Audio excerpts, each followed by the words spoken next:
Hi, I'm Karl Wiedemann. I have intention tremors, which were diagnosed about 15 years ago by a neurologist in Kansas City. And at that time, he wanted to do a bunch of expensive tests, but he decided that the booze test would be a better way to figure it out. And so I did that. I went home and did a spiral on a piece of paper, and it was off the chart wiggly. Then I had a couple of stiff drinks, and the spiral smoothed out very nicely. So we concluded that I had intention tremors, which are genetic, and they were going to get progressively worse. Well, along the way, what triggered me going first place 15 years ago was I couldn't write checks anymore. My hand was shaking too much.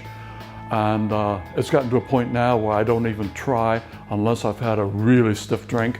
And before that, I have my partner, Betty Lou, write out the details of the checks, and then after the stiff drink, I'll go ahead and sign the checks.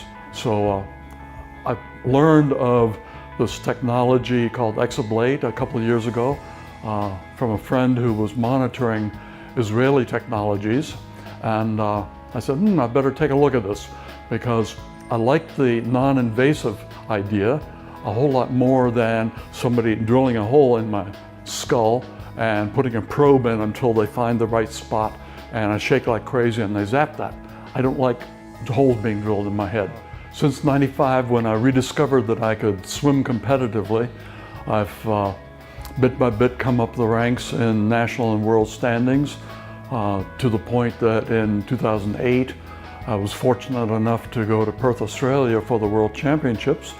And over a 6-day period, I managed to set 3 world records in breaststroke. At this point, I can't get up on the starting block safely and start a race because of the tremors, and that I want to get past. What I'm really looking forward to is this late October, early November, I hope to compete at the Rowdy Gaines Invitational in Orlando. This is a short course meters swimming competition, and I've been to a number of them. Usually I win my events, and I'm looking forward to being able to get on the block, hold steady until the gun goes off or the horn, and swim a clean, good race. Well, Karl's a 79-year-old guy who's pretty interesting. You know, he swam competitively at the University of Florida in the 70s and set a whole bunch of records. Worked for a while and didn't get back in the pool, he told me, until about 1995. I think he said he set a record almost the first time he was back in the pool for breaststroke. He has developed essential tremor. He runs in his family, and he's tried several medications for it.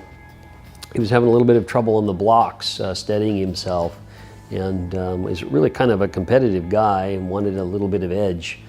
Feel good, relieved, a little bit tired still. Big word is relieved, that I can write again, and that's a good feeling. Actually, the first writing that I tried was 14 hours after I left here yesterday, and it was smooth, and that was like, whoa, this is pretty cool. Head feels just a little bit full, if you will, but I understand, you know, the lesion will take a little time to, supposedly there's some swelling there. I don't feel it, but otherwise, you know, the places where the ring had to be attached to my skull, that feels pretty good now. So, you know, I'm ready to roll. I'm looking forward to 2 things: being able to write my own checks again, and to be able to get up on the starting block for a swim meet and not have to worry about falling off. Those are the 2 big things that come to mind. Oh, and being able to pick up a glass of wine without having to worry about shaking it off out of the glass.